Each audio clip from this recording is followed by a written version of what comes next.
We are here at Mathew Epps, MD, Plastic Surgery. Here's the exciting thing, is the technology has advanced so much, and alongside your experience, Dr. Epps, you're really able to help patients get exactly what they want. We're so excited to be here. Thanks for having us. It's so good to have y'all too. We're just excited to continue. This is a little bit of a continuation from the last segment that we were able to film where we talked about simulation and facial surgery. And now we're going to explore more of the breast aspect of it and breast augmentation, which I find is a more lighter side of the practice. This is something that's really fun for patients because when you're really looking to make enhancements to the look of your body, you have an idea maybe of what you want, but you are able to actually show us exactly what we're going to be able to get. Right, so in plastic surgery we have, the field is so wide and it's so varied in techniques. To be mostly a cosmetic practice is unique, especially in the area. Most people are involved in reconstructive breast surgery, but here we have, we're involved in where people maybe after maternity or to have children have had deflation of their breast tissue, or maybe they just want to look younger and have a little bit of a lift.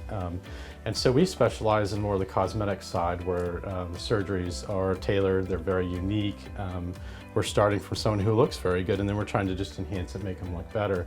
One of the largest problems though with breast augmentation is size mismatch, where the patient wanted something, expressed it, or tried to find a way to have that result, but then the surgeon had a different idea or misunderstood or misinterpreted what they wanted, so the size of the implants or the breast augmentation looks different than the patient wanted. So we brought in this whole system, as we mentioned before, which is a 3D system, and where it really excels is in breast augmentation.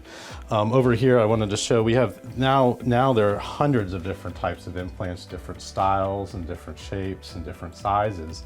And what we can do now with this technology is take a three-dimensional picture of a patient and actually simulate down to the cc of implant fullness, as well as the shape and size if they want a higher projection or more fullness in the upper part of their breast, or if they want more wideness and more definition in the cleavage area. That's so interesting how, how different of a result you could get. So I think it's important that you've touched on that, like the fact that folks really have an idea of what they want, and sometimes it's difficult to communicate.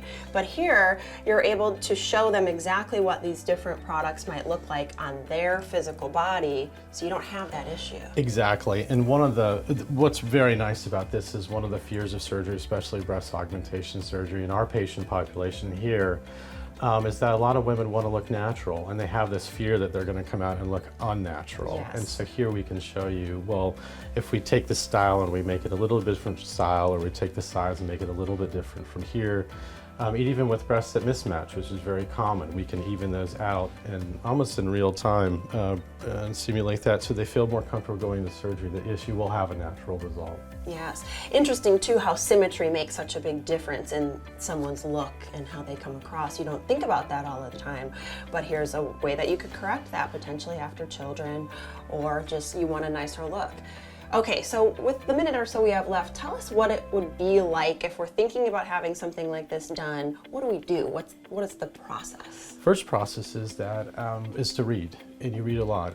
Research your surgeon, research surgeons with aesthetic cosmetic experience, and then the next step is to contact them and make a consult. And then you go through a process of sizing, which is the fun side of it. Then you get to see what you're going to look like. Sometimes we use the standard sizers that we put in, allow people to wear a soft bra, and they can kind of get an idea of what they want.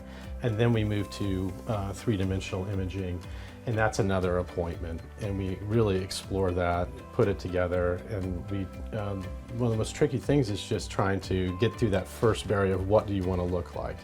And then we start to refine and absolutely tailor this result here. And in this woman here, this is very interesting. This is an asymmetric patient coming into it. And this afterwards is a patient that has now been balanced out with a larger implant on the left side than the right, and the height was optimized for a natural look without looking too undesirable at let's say at the country club or the dinner table. Absolutely, it looks very natural. You can see, what an enhancement this is, but not a fake look at all. If you are watching, you're thinking maybe this is for you, maybe you've had children and you want to just get a little bit better look, or maybe you just want an enhancement, come on in, have an appointment. You can really see what you're going to look like. Thank you so much, Dr. Epps. Thank you.